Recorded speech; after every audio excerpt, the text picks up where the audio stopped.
Hey, what's up, y'all? Hey, so last year I told you I'd show you my method on growing sugar babies in containers.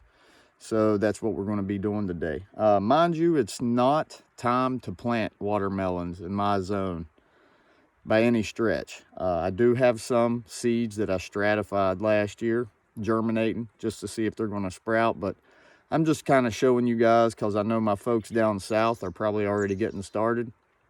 So I just want to break it down for you how I do it. I've had success with it. Took a little bit of trial and error, but it's a good method. So let's get after it. First thing I want to talk about, guys, is I use a lot of my own native soil. Now I'm digging this pond up here. And as you can see right here, you got this light brown, tannish looking, silty, sandy layer. And then this blacker stuff. It's darker, more nutrient rich. See how it crumbles like this? That's what you call a loamy soil. Now, if I grab this and did the same thing with it and I squeezed it, see how it just kind of forms? Yeah, that's your clay and your sand and your silt. Now, the nutrients, it's real soft and more spongy like up in the upper layers. But once you get down the sand and silt, it traps a lot of nutrients, micronutrients in that sandy, silty stuff. So when I mention loamy soil in this video, this is kind of what I'm talking about. Loki's already enjoying the pond. It's nowhere near done, but we're working on it. But this is what I'm talking about when I mention loamy soil, stuff like this when I mention clay and silty soil. On the East Coast, it's not hard to find any of this. You probably have some on the edge of the wood line by your property. As you can see, going up through here, all the leaves that gather in that low spot, it's made this real nutrient-dense soil. Thanks, Loke. And I love to use it for my plants. I have plenty of it where we're doing this excavation. But I'm going to take you down and show you a pot I flipped over yesterday. And we're going to kind of dissect what the layers look like and what each layer means and does. All right, let's get it. All right, guys, here we are at the pot. I want to go ahead and apologize for any road noise. As soon as I come out here to do this video, it's like they opened the damn floodgates out here. So you can see this is 5-gallon pot I got flipped over. First thing you're going to notice are these larger size rocks here on top. All right, they're kind of thin, only about 1.5 inches. But I put like a 2 or 3 inch layer of them on the bottom, and that's for drainage. All right, and another thing I want you to see is, see how these little hair roots are all kind of down through here, intertwined in it? The roots were coming down in the bottom and getting a drink on the days they would get kind of dry, and the water would settle down in this part of the pot. Let's flip it over. So when that water goes down in your catch basin, they'll send little long tendril roots down there to get drinks when the rest of it's getting a little drier. Okay, and the next thing I want you to notice is how there isn't one big huge mass. I kind of cut out a little chunk of the pie here just to show you. There is nice root system, but it isn't one big huge root ball wall to wall. And that's where the holes here in the side of your vinyl, if that's what you're using, that's what that's for, guys. All right, smart pots, they do the same thing. It's a pot with just hundreds of holes in it. Fabric pots, they get air straight through. And the reason they're good is they air prune the roots. Once the roots get too close to these holes, they stop. They don't like getting that straight up air because they dry out. So it kind of air prunes, self prunes the roots, whatever you want to call it. So that helps you from getting wall to wall root ball. Because if you remember, I had 2 plants growing in each 5-gallon pot. I just got the plants that way. They were already kind of locked together by the root. And I was like, you know what, we're gonna try it. And it worked out good. This year I'm gonna try a couple single plants in the pot and see if I could do even better. All right, you can't really see because it's on the shady side, but I'll show you over here. You see how this dirt's layered? You got this first few inches, which would be up here, that is a soil I built. I used a little bit of Miracle-Gro Organics Professional potting soil. I used some cocoa coir, I think it was peat or sphagnum moss, and a little bit of vermiculite. And I wanted the top layer to be real spongy like. You see? I wanted it to be spongy, kind of as a moisture retainer. All right, and as you get down through this bigger, fatter part of the pot, this area right here, you can see that it's a little lighter. It's loamy soil mixed with a little sandier, siltier soil.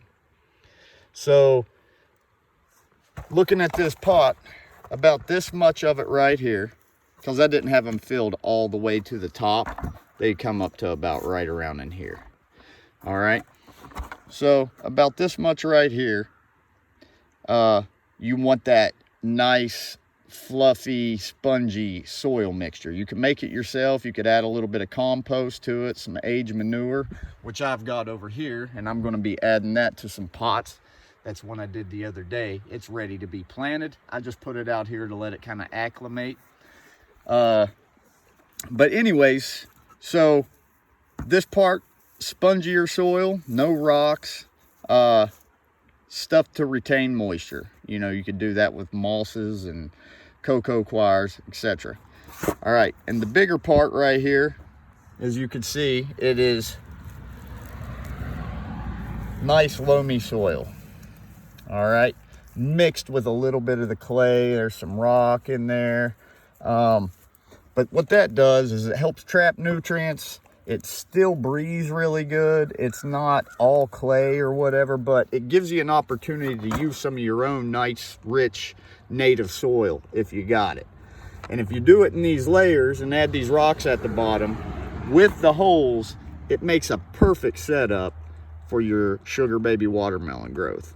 All right, so I hope that helps. And if you have any more questions about this part, let me know. I'll be glad to help. Next, we're going to talk about fertilizer just for a moment. All right, something else I want to mention for a couple of viewers that were talking about pot size. They said, hey, I got 2-gallon pots. Will that work?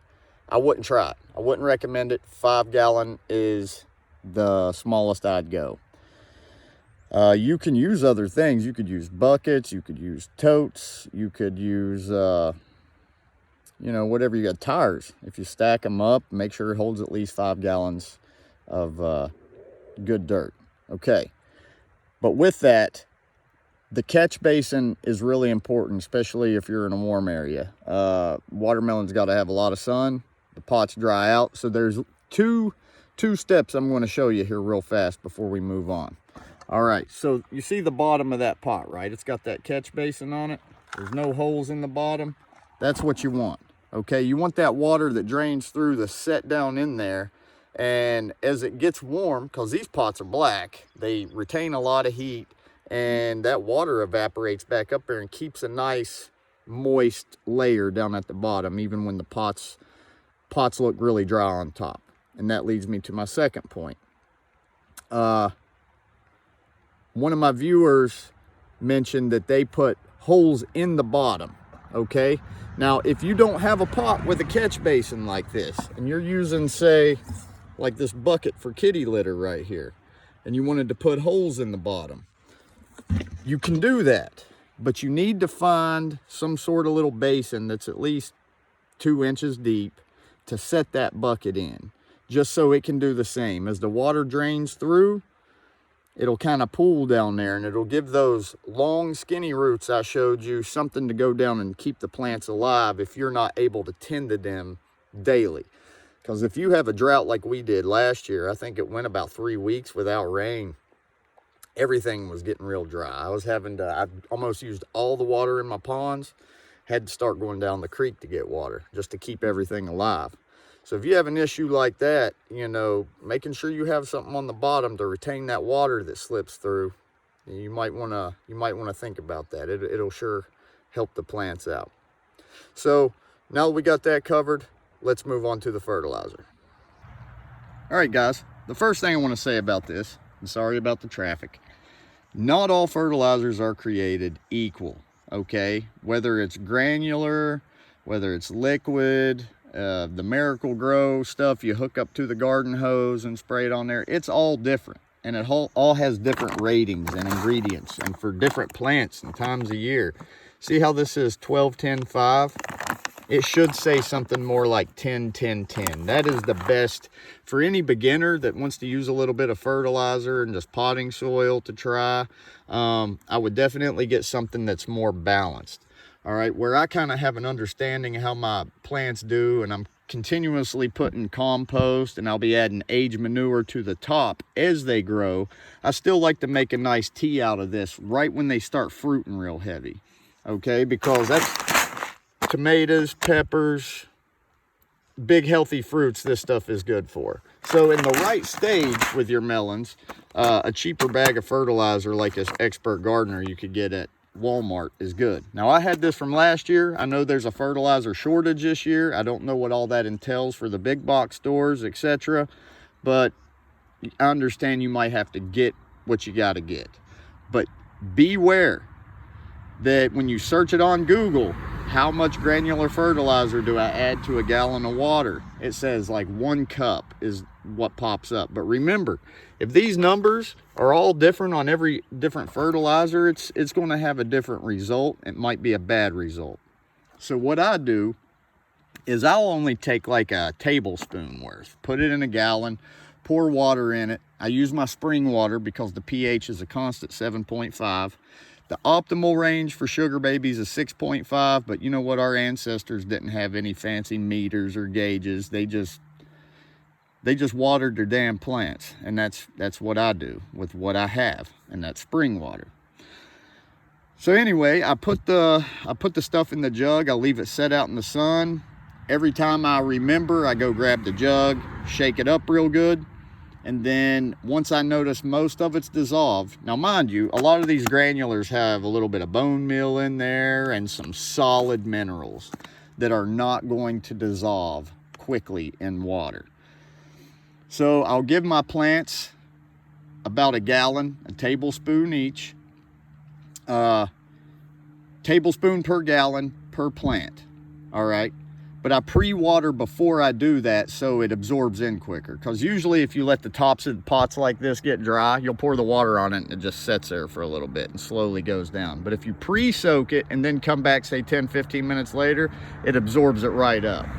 So I want to make sure that all of my fertilizer gets absorbed and it don't run down the side and pull up down in the bottom. So pre-water first, then pour your fertilizer in. Observe your plants.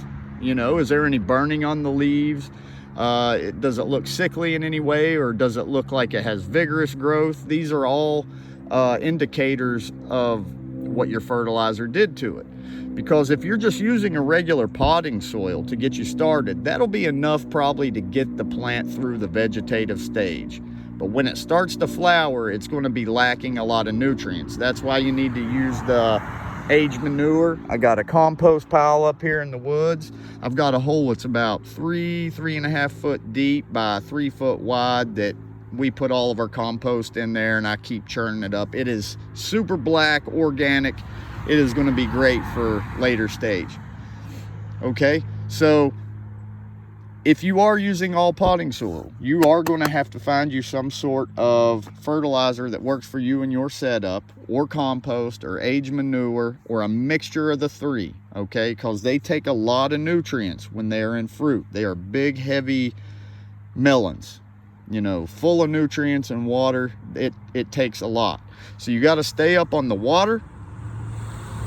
You got to stay up on the food. And you gotta make sure you're looking and reading the plant, okay? Now, this is a bonus tip I'm going to throw in here for you guys.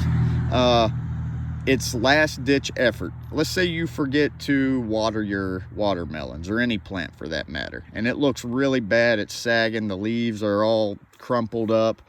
You can take your basic store brand, what do you call it? Peroxide, hydrogen peroxide, and mix 1 part to 20 parts water, and pre-soak your plants like I said, and go through and give them all like an equal amount. Split a gallon, say, amongst 4 plants. You don't want to overdo it. And it super oxygenates and supercharges those roots to where they just start absorbing all that water you put in there, and can bring your plants back from the brink. However, there is there is a very finite microbiome that lives in your soil. You'll if it's healthy, you'll have worms in there. I got earthworms living in my pots, in my beds.